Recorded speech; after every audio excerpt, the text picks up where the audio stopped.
हरिः कर्ता।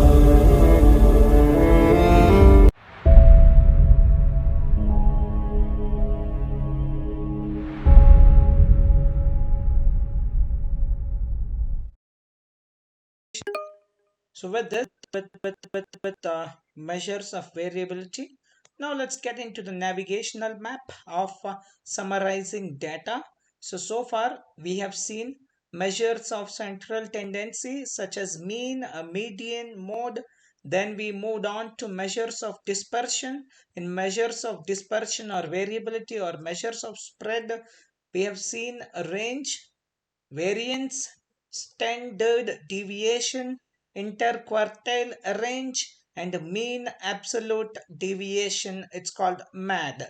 So now it's time to jump into measures of shapes. So measures of shapes. So in this we will be looking at skewness and kurtosis.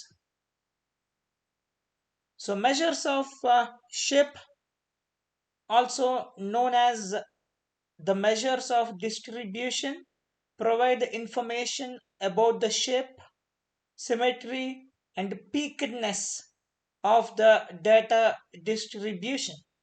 These measures help to understand the overall pattern or behavior of the data set and provide insights into the distribution of values around the central tendency.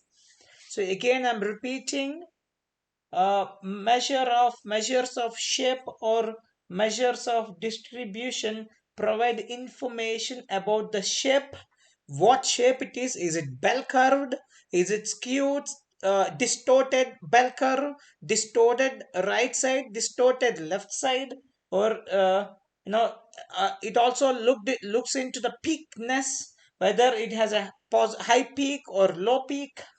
So overall, it will provide the information about the shape, symmetry, and peakedness of the data distribution.